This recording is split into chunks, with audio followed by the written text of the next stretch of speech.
Hello दोस्तों, आपका स्वागत है आईएल लर्नर में। तो आज हम लेके आए हैं अकाउंट की क्लास 8, जिसमें हम आज कंप्लीट करेंगे ट्रायल बैलेंस और साथ और कुछ भी मैं और भी टॉपिक लेके आई हूँ, तो वो भी हम कवर करेंगे। तो ट्रायल बैलेंस हम देखते हैं सबसे पहले होता क्या है। A trial balance is a statement. पहले तो आपको ये याद रखना है कि ये क्या है, एक स्टेटमेंट है। ठीक है, जो कि किसके पास बन रहा है। पहले हमने बनाया था क्या, जर्नल। ठीक है, फिर हमने क्या बनाया था, लेजर। और फिर हम क्या बना रहे हैं अभी, ट्रायल बैलेंस। ठीक है। और अगर आप क्या बोलते हैं, जनरल की लेजर की जगह आप क्या बना सकते हैं, सब्सिडरी बुक भी बना सकते हैं, है ना। ठीक है, अब ट्रायल बैलेंस बना रहे हैं तो यहाँ पे क्या बोल रहा है, a trial balance is a statement prepared with debit and credit balances of ledger account. ठीक है, लेजर अकाउंट का जो भी डेबिट एंड क्रेडिट का बैलेंस था, उसको उससे उसकी हेल्प से हम इसको प्रिपेयर करते हैं। कौन से स्टेटमेंट को, ट्रायल बैलेंस के स्टेटमेंट को। To test the arithmetic accuracy of the book. ठीक है, ताकि हम जो भी एक्यूरेसी सही है नहीं है, कैसे क्या है, वो सब चीजों को कैलकुलेट कर सकें। ट्रायल बैलेंस से ही रिलेटेड जे आर बॉटली बॉय ने उन्होंने कुछ स्टेटमेंट कहा था ट्रायल बैलेंस के लिए। उन्होंने कहा था कि ट्रायल बैलेंस में be defined as statement which contains balances of all ledger account on a particular date. मतलब एक पर्टिकुलर डेट पे आपका कितने क्या बैलेंस रहा लेजर में। क्योंकि मैंने आपको लेजर जब पिछली क्लास में, लास्ट क्लास में बताया था, तो उसमें डेबिट बैलेंस, क्रेडिट बैलेंस, ये सब निकल रहा था ना। जैसे कि डेबिट साइड अगर ज्यादा है और क्रेडिट साइड कम है तो क्या होगा, उन दोनों का सब्ट्रैक्ट करेंगे, जो भी अमाउंट रहेगा और जो बचेगा वो क्या रहेगा, हमारा डेबिट रहेगा। पर अगर मान लो क्रेडिट ज्यादा है, तो क्रेडिट ज्यादा है तो क्या होगा, क्रेडिट बैलेंस कहलाएगा, है ना। तो उस तरीके से मैंने जो बताया था, उन्हीं की हेल्प से हम क्या बनाते हैं, यहाँ पे ट्रायल बैलेंस बनाते हैं। ठीक है, अब यहाँ पे ट्रायल बैलेंस के लिए एक स्टेटमेंट लिखा हुआ है। क्या लिखा हुआ है कि trial balance is just result of all work at the end of year. ठीक है, अब आ रहा है आपका नेक्स्ट स्टेटमेंट, क्या बोल रहा है, डुअल एस्पेक्ट कॉन्सेप्ट क्या होता है। तो डुअल एस्पेक्ट कॉन्सेप्ट क्या होता है, from this concept only trial balance will make credit is equal to debit. तो हमारा एम यही है कि हम credit is equal to debit करें, ताकि जो भी एरर है ना, वो सब हम पकड़ पाए। अच्छा, अभी एरर्स भी नीचे हम पढ़ेंगे। ठीक है, ट्रायल बैलेंस बताने बताने के साथ साथ मैं आपको एरर्स भी बताऊंगी। तो यहाँ पे क्या बोल रहा है डेफिनेशन में, trial balance is a statement list worksheet and the result of double entry book keeping. ठीक है, याद रखना, एक तो मैंने क्या बोल दिया, एक तो मैंने बोला ये स्टेटमेंट है, ये एक लिस्ट है, ये एक वर्कशीट है, और ये रिजल्ट है किसका, डबल एंट्री बुक कीपिंग का, जो कि लुका पैक्यूली ने दिया था ना, वही वाला। ठीक है, but it is not a part of double entry book keeping. याद रखना, ये पार्ट नहीं है डबल एंट्री बुक कीपिंग का। डबल एंट्री बुक कीपिंग का पार्ट मैंने क्या बताया था, आपको याद होगा अगर वो फ्लो चार्ट जो मैंने बताया था, उसमें उसमें क्या होता था कि सिर्फ और सिर्फ आपका जनरल और लेजर आता था। एक मिनट आपको मैं दिखाती हूँ वो वाला। देखिए, आप यहाँ पे देख सकते हैं कि मैंने दिखाया था कि बुक कीपिंग क्या है, ये रिकॉर्ड और क्लासीफाई करना। तो रिकॉर्ड कहाँ करते थे, हम जनरल में करते थे, और क्लासीफाई कहाँ करते थे, हमारा लेजर में करते थे। ठीक है, और थर्ड स्टेप में क्या होता है, समराइज, मतलब कि जहाँ पे हमारा ट्रायल बैलेंस बनता था। तो बुक कीपिंग क्या है, एक्चुअल में बुक कीपिंग हो कहाँ रहा है, रिकॉर्ड और क्लासीफाई स्टेज में, मतलब कि जनरल और लेजर में। और जो समराइज वाला स्टेट है वो क्या है, उसका रिजल्ट है। ठीक है, उसका पार्ट नहीं है। ठीक है, समझ रहे हैं ना। मैं बता देती हूँ यहाँ पे अच्छे से, डिफरेंट कलर ले लेते हैं, एक ब्लैक ले लेते हैं। ठीक है, यहाँ क्या हुआ, हमारा जर्नल का आया। ठीक है, इसमें क्या हुआ, आपका लेजर का हुआ। ठीक है, और इसमें क्या हुआ, मेरा ट्रायल बैलेंस हुआ। ठीक है, ये और ये। तो इसमें क्या है कि जनरल और लेजर जो है, ये पार्ट है बुक कीपिंग का, है ना। मतलब उसमें हमारी हमारी चीजें नोट डाउन हो रही है, क्लासीफाई हो रही है। लेकिन जहां बात आती है ट्रायल बैलेंस का, तो ट्रायल बैलेंस में क्या हो रहा है, उसका समराइज हो रहा है। तो जो हमारा ट्रायल बैलेंस है वो क्या है, उसका रिजल्ट है किसका, हमारा रिकॉर्डिंग और क्लासीफाइंग का, मतलब जर्नल और लेजर का रिजल्ट है ट्रायल बैलेंस। इसीलिए हम बुक कीपिंग का पार्ट उसको नहीं मानते हैं। देखिए, क्वेश्चन एमसीक्यू में पूछ सकता है कि trial balance is a part of bookkeeping और not. So it is not a part of bookkeeping, याद रखना, it is a result of bookkeeping. ठीक है, तो अब हम आ गए हैं अपने टॉपिक पे वापस। मैं आपको फिर से अपना कंटिन्यू करती हूँ स्टेटमेंट जो भी है। तो देखिए, अभी मैंने आपको ये लाइन अच्छे से एक्सप्लेन की है कि it is not a part of double entry book keeping. ठीक है, तो इस चीज को आप याद रखिएगा। अब हम आगे बढ़ते हैं। अब आता है ट्रायल बैलेंस का फॉर्मेट कैसा होता है ना। तो ट्रायल बैलेंस के फॉर्मेट में हमारा देख लेते हैं यहाँ पे क्या है। सबसे पहले trial balance of X Y Z, जो भी 30, जो भी आप एक पर्टिकुलर डेट लेंगे है ना, जो भी आपका एंड ऑफ द ईयर रहेगा, उसमें आपने जैसे 31 मार्च लिया है, ठीक है, क्योंकि अकाउंटिंग ईयर का एंड वही मानते हैं हम लोग। तो उस डेट को और साथ में उसका नाम जो भी जिसकी भी कंपनी के लिए बना रहे हैं वो आप हेडिंग में लिखेंगे। फिर उसके बाद में आपका यहाँ पे सीरियल नंबर आएगा, फिर नेम ऑफ अकाउंट आएगा, फिर लेजर फोलियो आएगा, डेबिट अमाउंट और क्रेडिट अमाउंट रहेगा, ठीक है। तो इस तरीके से आपका कुछ ट्रायल बैलेंस का फॉर्मेट बनता है। अच्छा, मैं तीनों फॉर्मेट एक बार आपको रिवाइज करवा देती हूँ। तो ये ट्रायल बैलेंस का जो फॉर्मेट है इसको दिमाग में रखिएगा। अभी मैं आपको अभी आप जनरल और लेजर का एक बार जो फॉर्मेट है वो दिखा रही हूँ। ये रहा, देखिए जो जर्नल है इसका फॉर्मेट कैसा था, डेट था, पर्टिकुलर था, ठीक है, उसके बाद में वाउचर था, लेजर फोलियो था, डेबिट था और क्रेडिट था। अब हम देख लेते हैं लेजर का फॉर्मेट। तो लेजर में कैसा है, डेट है, पर्टिकुलर है, ठीक है, ऊपर में भी डेट एंड पर्टिकुलर था, लेकिन वहाँ वाउचर नंबर था, ठीक है। यहाँ वाउचर नंबर है नहीं, यहाँ पे सीधा डायरेक्टली क्या आ गया, जनरल फोलियो आ गया है, ठीक है। और उसके बाद में अमाउंट, और इसमें 2 साइड रहता है ना, डबल साइड है, और उसमें डबल साइड ऐसा नहीं था। यहाँ पे आप देख लीजिए इसको, ये रहा, ठीक है। तो इस तरीके से आपको ये जर्नल और लेजर का याद रखना है। और अब हम लोग देख लेते हैं अपना ट्रायल बैलेंस, वापस वहीं चलते हैं, उसको कंप्लीट करना है उस टॉपिक को, राइट। ये रहा आपका आपका ट्रायल बैलेंस फॉर्मेट, ठीक है। तो ये मैंने तीनों फॉर्मेट आपको रिवाइज करवा दिए हैं। वहां पे बस ज्यादा कुछ नहीं है, पर्टिकुलर आ जाता था, यहाँ नेम ऑफ अकाउंट है, बाकी तो आपको सेम ही दिख रहा होगा ये, है ना। अब चलते हैं हम लोग इसके मेथड पे। तो मेथड में हमारा जो पहला मेथड है वो क्या है आपका, टोटल मेथड, या फिर जिसको हम बोलते हैं ग्रॉस मेथड, ठीक है। और फिर दूसरा क्या है आपका बैलेंस मेथड, और थर्ड क्या है टोटल कम बैलेंस मेथड। तो पहला मेथड देखते हैं। अच्छा, ये तीनों मेथड देखने से पहले मैं आपको ये बता दे, मतलब एक मुझे एग्जाम्पल लेना पड़ेगा, मुझे एक लेजर तैयार करना पड़ेगा, और लेजर तैयार करने के बाद में आपको फिर ट्रायल बैलेंस कैसे बनता है ये बताऊंगी। तो यहाँ पे मैंने ये एक बनाया हुआ है, ये देख लीजिए, ये रहा आपका सब्सिडरी अकाउंट। सब्सिडरी अकाउंट मतलब मैंने बताया था आपको लेजर ही होता है ना। तो हम लोग लेजर ही बना रहे हैं, बना हुआ है ये, उसको एक बार देख लेते हैं। तो आप यहाँ पे देख सकते हैं कि 2 सेल्स, ठीक है, यहाँ पे क्या है 20,000 है, ये देखिए 20,000 है, और बाय परचेस में कितना है यहाँ पे 10,000 है, और बाय एक्स है, ठीक है। तो ये हमने क्या किया, दोनों को सम किया। अच्छा, एक और चीज, ये क्या है आपका कैरिड डाउन बैलेंस है, ठीक है, कैरिड डाउन बैलेंस है, ये याद रखिएगा।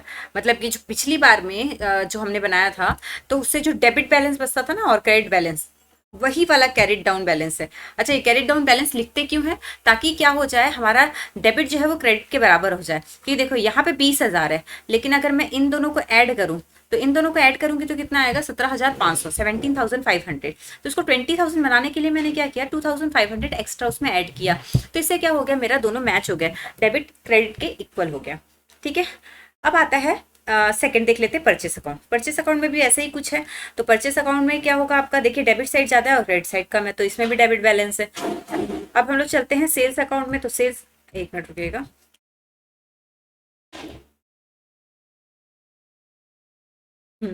अब देखिए सेल्स अकाउंट में देखिए सिर्फ क्रेडिट साइड में ही है, डेबिट साइड में कुछ भी नहीं है, तो उसमें क्रेडिट बैलेंस है ना। अब उसके बाद में क्या है, एक्स अकाउंट देख लीजिए, एक्स अकाउंट। तो इसमें क्या है, देखिए दोनों साइड में 88,000 है, और इसमें कैरिड डाउन कोई बैलेंस हम ऐड भी नहीं कर रहे हैं, तो इसमें क्या होगा, नो बैलेंस, कोई बैलेंस नहीं है, तो ये ट्रायल बैलेंस में शो नहीं होगा।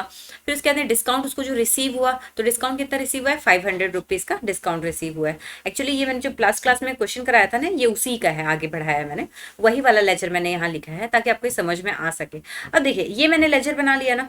अब मैंने जब लेजर बना लिया तो इससे हम ट्रायल बैलेंस कैसे बनाते हैं ये देख लीजिए। तो मैंने पहला मेथड लिया है टोटल मेथड, ठीक है। तो ये हमारा ग्रॉस ट्रायल बैलेंस भी कहलाता है, ठीक है। तो इसमें क्या करते हैं हम लोग, जो टोटल डेबिट और क्रेडिट है उसको नोट डाउन करते हैं, ठीक है। तो जैसे कि हम लोग चलते हैं कैश अकाउंट में ऊपर में, तो यहाँ पे मैंने कैश अकाउंट में क्या लिख के रखा हुआ है, 20,000। तो हम ऊपर चल के देखते हैं यहाँ पे 20,000 कहाँ पे था, ये रहा। तो कैश अकाउंट में आपका ये रहा कैश अकाउंट, राइट। तो कैश अकाउंट में देखिए यहाँ पे कितना है, 20,000 है डेबिट में, तो वहां पे भी वही चीज लिखा था मैंने, ठीक है। देख लेते हैं एक बार हम लोग, कैश अकाउंट में कितना आया था, 20,000 ही लिखा है मैंने, एकदम सही। अब ऊपर देखते हैं यहाँ पे सेकंड में क्या है, परचेस अकाउंट में मैंने 18,000 लिख के रखा है। तो हम ऊपर जाके देख लेते हैं परचेस अकाउंट में कितना था। यहाँ देख सकते हैं आप, इसका टोटल कितना आया था, 18,000 आया है, ये वाला, राइट। अब थर्ड चलते हैं हम लोग, थर्ड क्या है देख लेते हैं। थर्ड मैंने क्या लिख के रखा हुआ है वहां पे, ये मैंने थर्ड लिख के रखा हुआ है सेल्स। सेल्स में क्रेडिट में 20,000 लिख के रखा हुआ है मैंने। तो ऊपर जाके देख लेते हैं सेल्स में क्या है। सेल्स में आप देख सकते हैं यहाँ पे, देखिए इस साइड में आपको क्रेडिट में कितना है, 20,000 है। अच्छा ये पता है ना, मैंने आपको बताया इस साइड में एक क्रेडिट आता है और इस साइड में जो रहता है उसको डेबिट बोलते हैं ना, ये याद रखिएगा। अब चलते हैं नेक्स्ट वाला क्या है, फोर्थ नंबर पे। फोर्थ नंबर पे हमारा है डिस्काउंट। डिस्काउंट कितना है, 500 क्रेडिट साइड में है क्या, चलो ऊपर में देख लेते हैं डिस्काउंट क्या क्रेडिट साइड में था, एकदम सही। ठीक है, तो इस तरीके से जो टोटल टोटल बैलेंस थे वो मैंने सारे नोट डाउन यहाँ पे कर दिए। ठीक है, तो इस ये क्या हो गया हमारा, टोटल लिख रहे हैं ना, हर चीजों का टोटल चीजों को लिख रहे हैं, जो भी टोटल अमाउंट है उसको लिख रहे हैं, इसलिए इसको टोटल मेथड या फिर ग्रॉस ट्रायल बैलेंस बोलते हैं। ठीक है, अब हम लोग चलते हैं सेकंड मेथड पे, बैलेंस मेथड। तो बैलेंस मेथड में क्या होता है ना, जो भी मैंने कैरिड डाउन बैलेंस लिखा था ना, वो डेबिट बैलेंस क्रेडिट बैलेंस करके मैं आपको एक बार दिखा देती हूँ।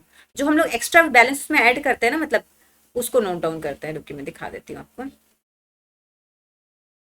ये देखिए, यहाँ पे आप देख सकते हैं मेरा कैश अकाउंट में, कैश अकाउंट में मैंने ये देखो, ये जो 2500 है, 2500, ये मेरा कैरी डाउन बैलेंस है। डेबिट बैलेंस मतलब डेबिट बैलेंस है कितना मेरा, 2500। मतलब मैं ये बोलना चाह रही हूँ कि डेबिट और क्रेडिट में डिफरेंस कितने का था, तो इस साइड 20,000 था, डेबिट में 20,000 था, क्रेडिट में कितना था 17,500, तो डिफरेंस कितने का आया 2500। तो वो जो डिफरेंस है उसको मैं वहां नोट डाउन करती हूँ। ठीक है, अब परचेस में देख लो, परचेस में डेबिट साइड में कितना है 18,000 है और क्रेडिट साइड में कुछ भी नहीं है, तो डिफरेंस कितना आएगा इसका 18,000। तो वहां आप देखिएगा उसको, उसमें आपको 18,000 लिखा हुआ मिलेगा। अब हम लोग चलते हैं सेल्स अकाउंट में। तो सेल्स अकाउंट में क्या है, डेबिट में कुछ भी नहीं है, क्रेडिट में 20,000 है, तो आप इसका डिफरेंस निकालेंगे तो कितना आएगा 20,000। तो आप नीचे जाके अभी देखिएगा आपका मेथड में, सेकंड मेथड में, वहां पे आपका 20,000 लिखा होगा। ठीक है, तो इस तरीके से मैं आपको दिखा देती हूँ। तो ये हमारा बैलेंस मेथड में देखिए, यहाँ पे आप देख सकते हैं, मैं यही बोल रही थी आपको। देखिए कैश अकाउंट में इन्होंने क्या लिखा है, डेबिट साइड में 2500, फिर परचेस अकाउंट में इन्होंने 18,000 लिखा है। मतलब जो डिफरेंस आता है ना, उस डिफरेंस को यहाँ पे लिखते हैं वो। ठीक है, फिर उसके बाद यहाँ पे देखिए सेल्स अकाउंट में हमारा, यहाँ पे 3 लिखना भूल रही मैं। ठीक है, और उसके बाद में डिस्काउंट में 500 उन्होंने लिखा हुआ है। तो आप आई थिंक सो ये आपको क्लियर हो गया होगा, हाँ, और नहीं हुआ है तो मुझे बताइएगा, मैं इसको फिर से एक्सप्लेन कर दूंगी आपको। चलिए अब नेक्स्ट लाइन हम लोग पढ़ते हैं, क्या बोल रहे हैं, एसेट एंड लाइबिलिटीज में कैरिड डाउन वाला पार्ट नोट करते हैं। ठीक है, तो यहाँ पे इसीलिए हम लोग क्या कर रहे हैं, सिर्फ और सिर्फ कैरिड डाउन वाला पार्ट जो है उसको नोट डाउन कर रहे हैं। तो आपको समझ में आ गया होगा, है ना। अच्छा, इसमें 3 मेथड है, मैं आपको तीनों मेथड दिखा देती हूँ ऊपर में है बचा के। तो हमने 3 में से 2 मेथड पढ़ लिया। ये देखिए, हमने पढ़ लिया टोटल मेथड जिसको ग्रॉस ट्रायल बैलेंस भी बोलते हैं, हमने बैलेंस मेथड ही पढ़ लिया जिसमें बचा हुआ बैलेंस को लिखते थे जिसको नेट ट्रायल बैलेंस बोलते हैं, और टोटल कम बैलेंस मेथड जिसमें क्या होता है ना, दोनों ही मेथड को यूज करते हैं, टोटल मेथड को भी और बैलेंस मेथड को भी। और इसमें याद रखिएगा 2 डेबिट के और 2 क्रेडिट के कॉलम यूज होते हैं, तो ये उतना इंपॉर्टेंट नहीं है हमारे एग्जाम के लिए, बट आप ये याद रख लीजिए कि टोटल कम बैलेंस मेथड में टोटल मेथड भी यूज होता है और बैलेंस मेथड भी यूज होता है, और इसमें क्या होता है 2 डेबिट रहता है और 2 क्रेडिट के कॉलम रहते हैं। ठीक है, अब हम लोग आगे बढ़ते हैं।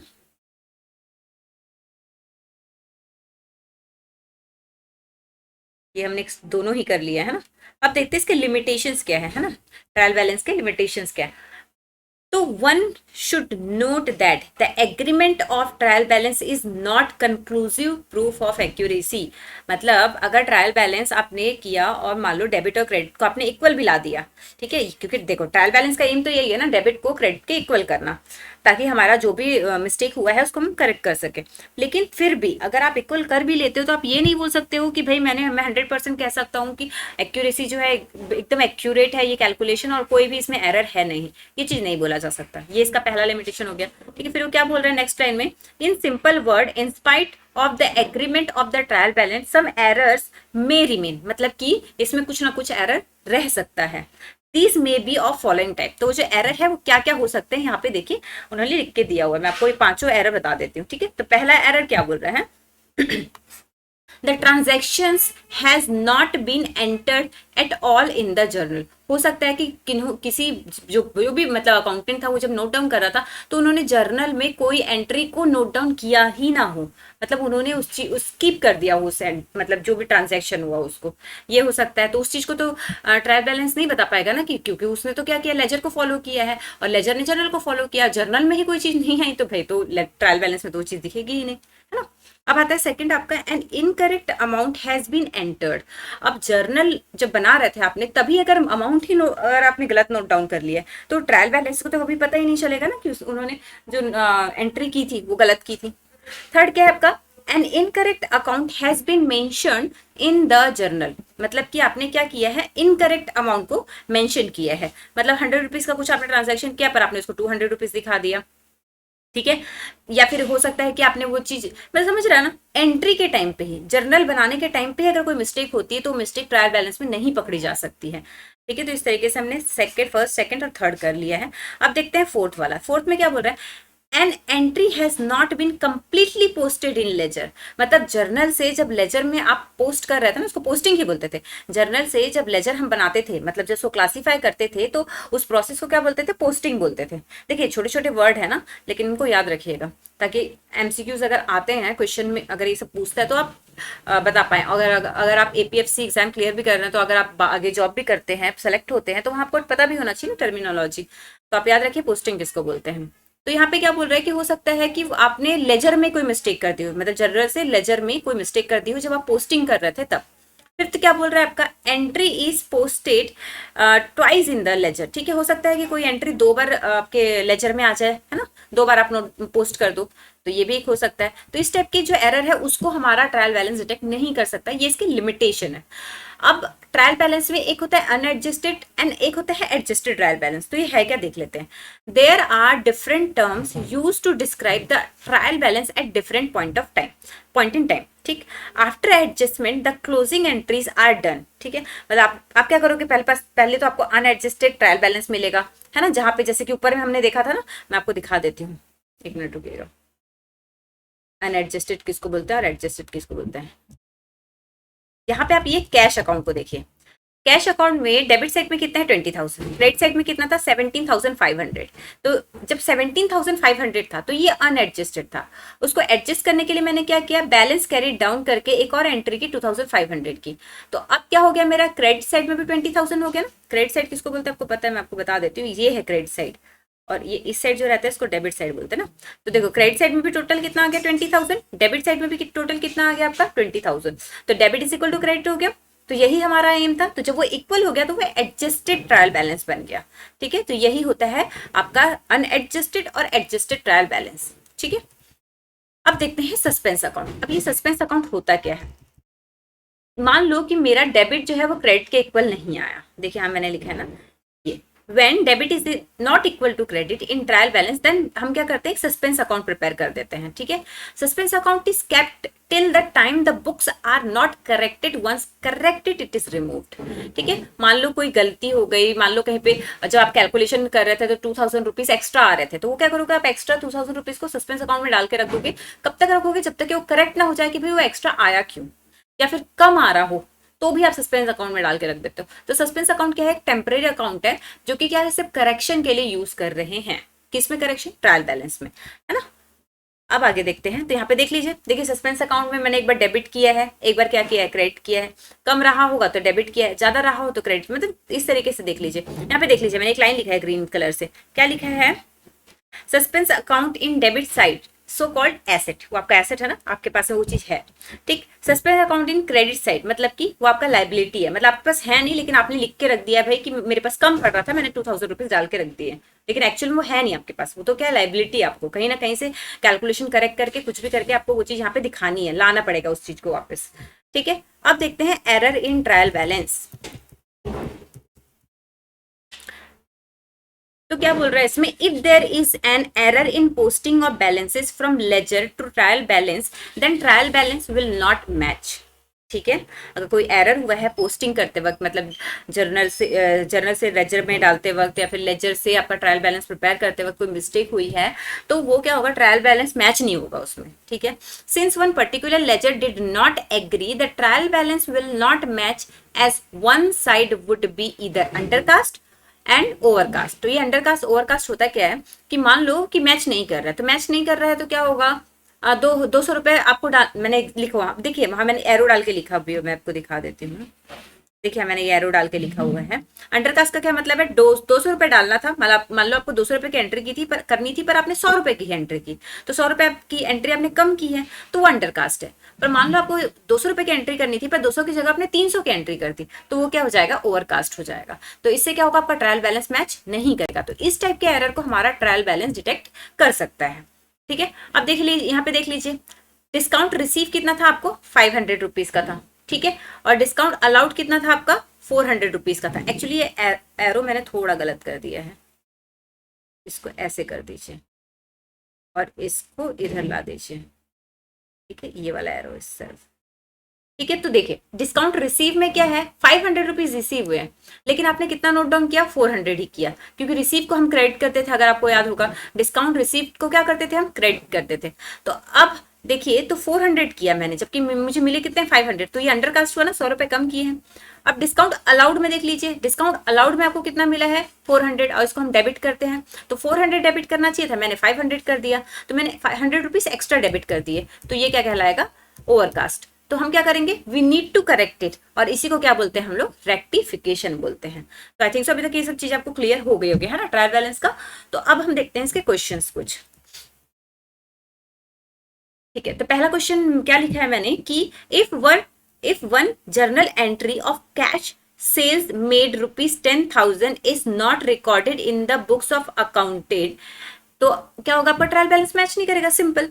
क्योंकि अगर आपने क्या बोला, जनरल एंट्री जो भी आपके कैश में आपने जो सेल किया 10,000 रुपीज है, उसको रिकॉर्ड ही नहीं किया अकाउंटेंट ने, तो क्या होगा, ट्रायल बैलेंस आपका मैच नहीं होगा, ठीक है। अब मैंने कुछ स्टेटमेंट लिखा है, क्या लिखा है कि, एक मैं एरो लगा देती हूँ ताकि आपको दिख जाए मैं कहाँ पे हूँ, यहाँ पे हूँ मैं, ठीक है। If a journal entry is not noted at all, then both debit and credit aspect of the same are not recorded in such a case the trial balance will agree। मतलब मान लो आपने डेबिट एंड क्रेडिट दोनों ही note down नहीं किया, जैसे ऊपर में sales की कैश में सेल्स करने की आपका जो एंट्री था 10,000 रुपीज का, उसका डेबिट क्रेडिट दोनों ही नोट डाउन नहीं किया, तो फिर मेरा ट्रायल बैलेंस मैच कर जाएगा, है ना। मतलब दोनों में से किसी एक का नोट डाउन करना बहुत जरूरी है, तभी ट्रायल बैलेंस को डिटेक्ट कर सकता है उस एरर को, ठीक है। नीचे क्या बोल रहा है आपका, trial balance can not detect error of principle, मतलब प्रिंसिपल मतलब कि आपने प्रिंसिपल ही गलत किया, मतलब आपका सेल का था और आपने उसको परचेज का के हिसाब से डाल दिया, तो इस टाइप के कुछ प्रिंसिपल ही गलत कर दिया आपने। या फिर कमीशनिंग करते वक्त, मतलब जैसे कि 100 रुपीज का था, आपने 200 रुपीज कमीशन कर दिया, और या फिर कंपनसेटिंग एरर, मतलब जो आपको कंपनसेट करना था, मतलब मैच करना था चीजों को, उस वक्त कोई एरर परफॉर्म कर दिया, तो इस टाइप के एरर को ट्रायल बैलेंस हमारा डिटेक्ट नहीं कर सकता। इस चीज को याद रखिएगा, क्या क्या वर्ड है, एक तो प्रिंसिपल एरर, दूसरा आपका कमीशन या ओमिशन दोनों एरर, ठीक है, और तीसरा आपका क्या है, कंपनसेटरी एरर। तो ये तीनों को याद रखिएगा, प्रिंसिपल, कमीशन, ओमिशन, और तीसरा कंपनसेटरी, ठीक। अब हम लोग चलते हैं सेकंड क्वेश्चन की तरफ। क्या बोल रहा है second question, which of the following balance will have trial balance mismatch. तो किस टाइप के इसको हो सकता है हमारा, which of the following balance will have trial balance mismatch, ठीक। तो क्या होगा, एक्सपेंस रिटर्न एज एसेट, दूसरा क्या बोल रहा है, एसेट रिटर्न एज एक्सपेंस, तीसरा क्या बोल रहा है, रॉन्ग टोटलिंग ऑफ लेजर, और फोर्थ क्या बोल रहा है, sale of goods to one debtor taken as another debtor। तो देखिए पहले में तो एक्सपेंस रिटर्न एज एसेट है, तो यहाँ तो प्रिंसिपल ही गलत हो गया, और एसेट रिटर्न एज एक्सपेंस, तो दोनों प्रिंसिपल वाला हो जाएगा, तो इसको तो मेरा ट्रायल बैलेंस डिटेक्ट नहीं कर सकता।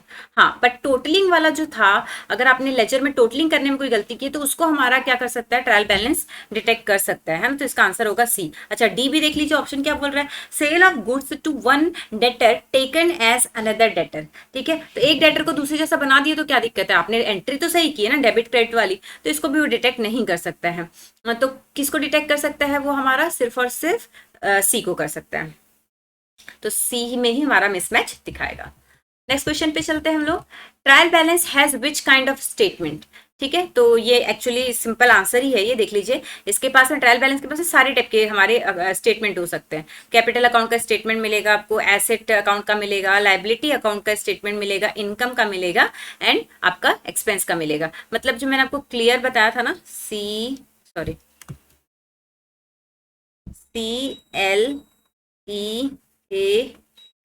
ठीक है। तो आप देख सकते हैं CLEA, और इनकम को हम रेवेन्यू भी बोलते थे, है ना। तो ये भी, तो ये पांचों ही आपको मिलेंगे, पांचों मतलब ये सभी के स्टेटमेंट आपको मिलेंगे किसमें, ट्रायल बैलेंस में। अब हम लोग चलते हैं नेक्स्ट क्वेश्चन पे। नेक्स्ट क्वेश्चन फिर क्या बोल रहा है आपका, if the trial balance is prepared as per the balance method, ठीक है, हमने बैलेंस मेथड पर देखा था, then which part of the ledger is taken to it. तो क्या होता था, जो क्लोजिंग बैलेंस होता था लास्ट में, जो क्लोजिंग आता था, जो भी बचा हुआ आता था वही लेते थे। तो क्लोजिंग बैलेंस ऑफ लेजर को ही तो लेते हैं ना हम लोग। अभी मैंने ऊपर क्वेश्चन करवाया आपको, लास्ट में जो क्लोजिंग बचता था, जैसे उसमें बचा था 2500 कुछ बचा हुआ था कैश अकाउंट में, ठीक है, तो जो बचा हुआ रहता है उसी को लेते हैं, तो क्लोजिंग बैलेंस ऑफ लेजर को ही लेते हैं। ठीक है, तो ये चीज आपको क्लियर हो गई होगी। अब चलते हैं नेक्स्ट में, trial balance is used to prepare. Trial balance क्या प्रिपेयर करने के काम आता है हमारा, तो वो लेजर बनाता है कि जर्नल बनाता है कि बैलेंस शीट बनाता है कि फाइनेंशियल स्टेटमेंट। अरे भाई, तो ट्रायल बैलेंस तो खुद ही लेजर और जर्नल पे डिपेंडेंट है, तो ये दोनों तो हो नहीं सकता। बैलेंस शीट तो आखिरी में बनता है, तो ये भी नहीं हो सकता। तो हमारा क्या बनाएगा ट्रायल बैलेंस, वो बनाएगा हमारा फाइनेंशियल स्टेटमेंट। और एक्चुअली आगे आने वाले क्लास में जो भी नेक्स्ट टॉपिक होगा ना, अब वो हमारा फाइनेंशियल स्टेटमेंट ही होगा। ठीक है, तो इस तरीके से हमने सारे क्वेश्चन कर लिए हैं। तो अभी ट्रायल बैलेंस में एक और चीज बच गई है, ये एरर वाला टॉपिक। तो नेक्स्ट क्लास में मैं कोशिश करूँ कि मैं एरर लेके आऊँ और आपको एरर पे हो सके तो मैं एमसीक्यूज लाने की कोशिश करूंगी। और उसके बाद हम लोग फाइनेंशियल स्टेटमेंट और बैलेंस शीट ये सब हम लोग बहुत रैप मतलब स्पीड के साथ जा रहे हैं, बहुत ज़्यादा भी नहीं है बट मॉडरेट है। फिर भी अगर आपको लगता है स्पीड कम करनी है तो मुझे बताइएगा, मैं और कम करूंगा। और वैसे मैं सेशन ज़्यादा बड़ा रख नहीं रही हूँ, ताकि थोड़ा थोड़ा करके ही सही, पर आप धीरे धीरे कंप्लीट कर सकें। एंड मैं कोशिश कर रही हूँ कि क्लास थोड़ी कॉम्पैक्ट बनाऊँ, ताकि आपका टाइम ज़्यादा वेस्ट ना हो और मैं आपको ज़्यादा से ज़्यादा क्वालिटी प्रोवाइड कर सकूं, है ना, जो भी मटेरियल है उसको भी। और रही बात इनकी पीडीएफ की, तो मैं इनका पीडीएफ अपने टेलीग्राम चैनल में प्रोवाइड कर दूंगी आपको। आप टेलीग्राम चैनल ज्वाइन कर लीजिएगा, यहीं नीचे आपको डिटेल में मिल जाएगा। सो अगर आपको अच्छा लगा वो लेक्चर तो बताइएगा मुझे, और कोई सजेशन है तो वो हमेशा वेलकम है। So thank you.